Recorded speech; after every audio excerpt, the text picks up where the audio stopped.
This is your WW3 news. Even I'm operating on temporary on this channel here, backup, because the other device is in repair. Now, regarding the geopolitical situation, yeah, probably you've been heard. Russian drones violating NATO airspace in Poland, and there was another case of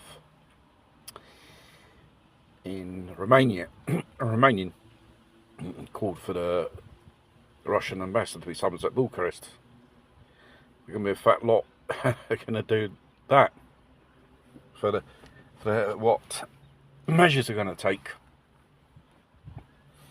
The Russians are probing Western defences, probably studying, and the Russians will be probably drawing red lines on NATO now instead of usually they do on Russia. See how far they will resist to certain provocations. Probably the fact NATO using Ukraine as psychic as long-range missiles to launch into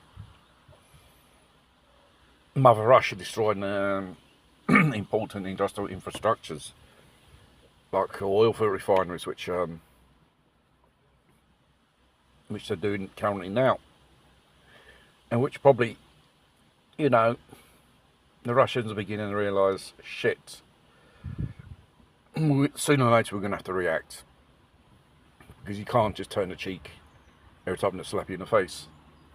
You're going to have to turn around and get hitting hard, not to the ground, basically.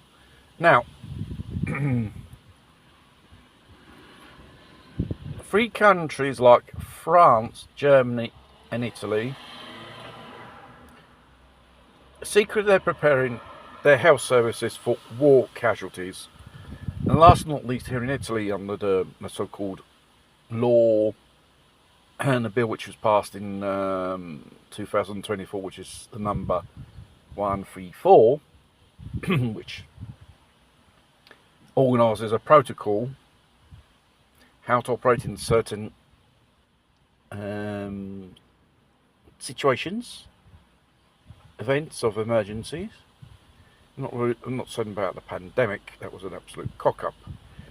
No, they are getting serious about it, because they're simulating, they are practically preparing for war casualties, people who need soldiers coming back from the war front. And slowly, each European country is doing it in secret. Some, they do it out in the open. And obviously every NATO country are arming themselves, preparing their defences, because the Minister of Defence Costa,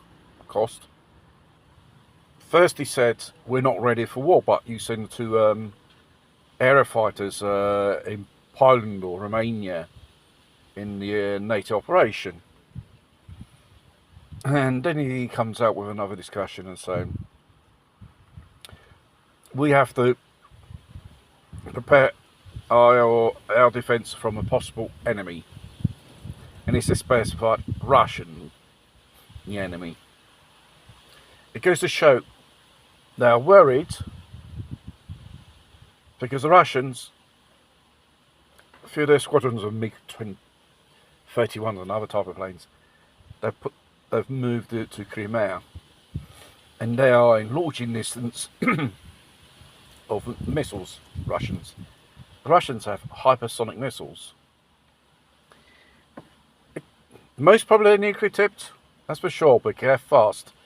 You can put your Storm and Shadow Patriot system or any type of Western system, you cannot shoot these hypersonic missiles down. And strange enough, the West hasn't got that technology. Unbelievable. And they're worried, the Russians, if something happened, false flag event by the West, they attack them for first. It's all behind the scenes, preparing for World War III silently. They're not telling us not to spook us, that's for sure. And the cyber attack in various international airports in the West, America, and in Europe, is a sign someone, whether it's them or the enemy, slowly, they're putting a bug in your system. And once they do that, I don't think they would be able to use their conventional military hardware. Once your enemy's under cyber attack, or you launch a few EPMs, electromagnetic pulse, which disables and knock out your electrical national grid. And that is a lot more devastating than a nuclear weapon, or any type of nuclear weapon, because without electricity, society just will collapse, and people will just enter into panic, and there you are. We'll just destroy ourselves if we enter into panic, or if any other event, or being spooked, which is a lot more worse. That's why they tend to keep, the pundits, quiet about this, us. But mark my words, who knows when and how it will begin World War III? No one knows, because we, as Joe Public, we're the last ones to know. Every government in the West have got their contingency plan. They are preparing. You see the price of gold shooting up every day. Last week was around, was it $3,700 an ounce? Because central banks and governments know the shit's going to happen really soon. Who knows when? Is all a question. Every day there's an escalation towards Russia, and tensions between NATO and the Russians increases. Could we see the scenes of the day after, or threats as a final result? But mind you, regarding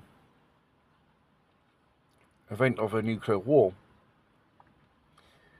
is pretty more high than the 1980s or the Cuban Missiles Crisis. A lot more higher.